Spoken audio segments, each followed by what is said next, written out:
তুমি চাঁদের জোছনা,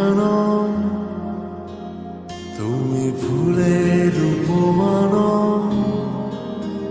তুমি চাঁদের জোছনা, ফুলের উপমান, কোনো পাহাড়ি ঝর্ণা।